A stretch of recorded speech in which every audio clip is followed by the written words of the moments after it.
आप सभी मीडिया बंधुओं का झारखंड प्रदेश बैस मोर्चा के इस संवाददाता सम्मेलन में हार्दिक स्वागत है।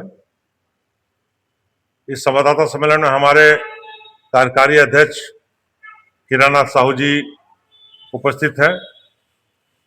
युवा मोर्चा के हमारे अध्यक्ष हलधर साहू उपस्थित हैं। क्योंकि आप लोगों को आज बुलाने के पीछे जो हमारा मकसद है कि कल 20 दिसंबर को झारखंड प्रदेश बैस मोर्चा के नवनियुक्त केंद्रीय पदाधिकारियों का रजरप्पा में शपथ ग्रहण कार्यक्रम हम लोगों ने रखा था। उसमें शपथ ग्रहण के साथ साथ जो बैठक हुई, वहां जो चर्चा हुई और जो प्रस्ताव पारित किए गए हैं, उसे मैं आप लोगों के बीच रखना चाहता हूं। आज रांची के रेडियम रोड स्थित आलोका सभागार में झारखंड प्रदेश बैस मोर्चा द्वारा प्रेस कॉन्फ्रेंस के जरिए आपको मैं कहना चाहता हूं कि आने वाला दिन, आने वाला वर्ष बैस मोर्चा के लिए संघर्ष का वर्ष होगा। क्योंकि संविधान में बैस एवं पिछड़ों के समग्र विकास के लिए काफी प्रावधान किए गए हैं, लेकिन सरकार और प्रशासन द्वारा लगातार अनदेखी की जाती रही है। यह काफी दुखद है, लेकिन अब इसका जवाब आंदोलन से दिया जाएगा। हम राष्ट्रपिता महात्मा गांधी जी के वंशज हैं और उनके अनुयायी हैं। आंदोलन से सरकार और प्रशासन को झुकने के लिए मजबूर कर देंगे।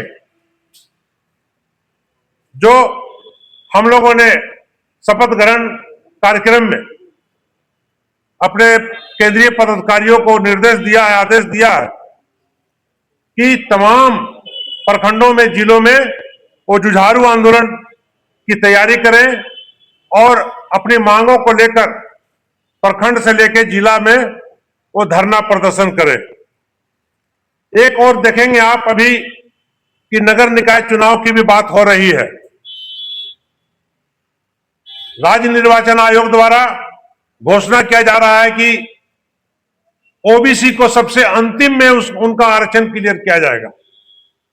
आश्चर्य है कि इस राज्य में सबसे अधिक आबादी बैस ओबीसी की है।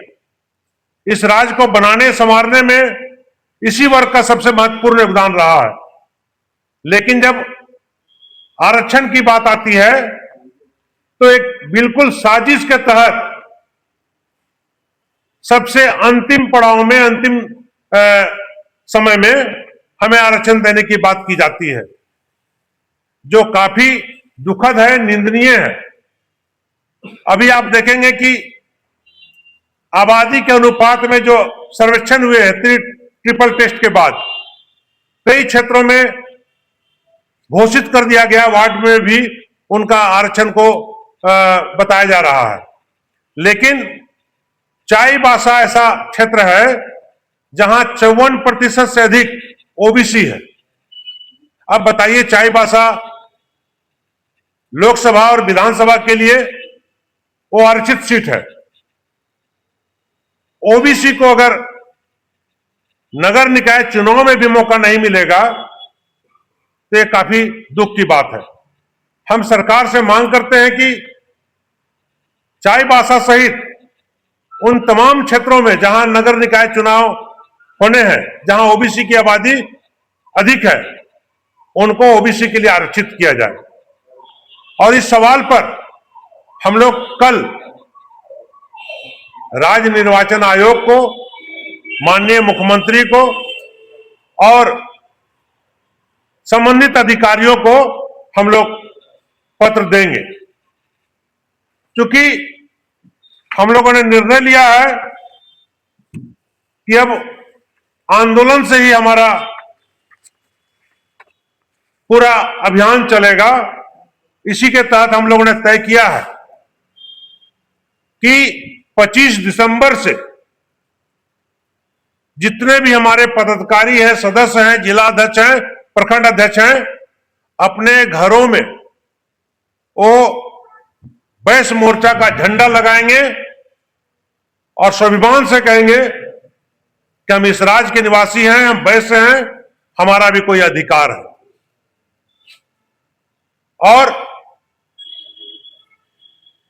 25 तारीख से लेके आगे भी हमारा सदस्यता अभियान भी चलेगा। आम जनों को सदस्य बनाने के लिए हम लोग खोल रहे हैं कि भाई आम जो बैस समाज है उनको भी सदस्य बनाएं। जितने भी पदाधिकारी बनाए गए हैं, चूंकि हमारी लड़ाई लंबी है, बड़ी है, उनको प्रशिक्षित करने के लिए हम लोगों ने 18 जनवरी को रांची में एक प्रशिक्षण शिविर लगाने का निर्णय लिया है, ताकि अपने लोगों को हम इस सरकार के खिलाफ में अपने अधिकार, हक अधिकार के लिए लड़ने का उनको गुर सिखा सके। और चूंकि हम राष्ट्रपिता महात्मा गांधी के अनुयायी हैं, उनके वंशज हैं, राष्ट्रपिता महात्मा गांधी ने अंग्रेजों से लड़कर देश को आजादी दिलाई थी, हम लोगों ने भी अलग राज्य की लड़ाई लड़ा है। इसीलिए अपने हक अधिकार के लिए हम लोग अब लड़ेंगे।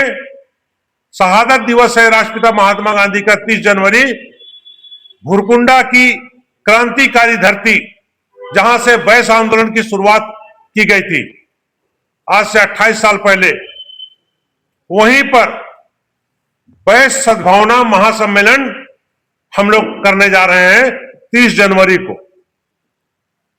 30 जनवरी को भुरकुंडा की धरती पर बैस सद्भावना महासम्मेलन होगा। और आपको मैं बता दूं कि आरक्षण की जो हम लोग लड़ाई लड़ रहे हैं, 27% ओबीसी को आरक्षण देने का, बैस आयोग के गठन का, जाति आधारित जनगणना कराने का, छोटे दुकानदारों का 10 लाख रुपए ऋण माफी का, इन तमाम मुद्दों को लेकर सबसे अधिक कोई प्रभावित है तो छात्र और युवा है।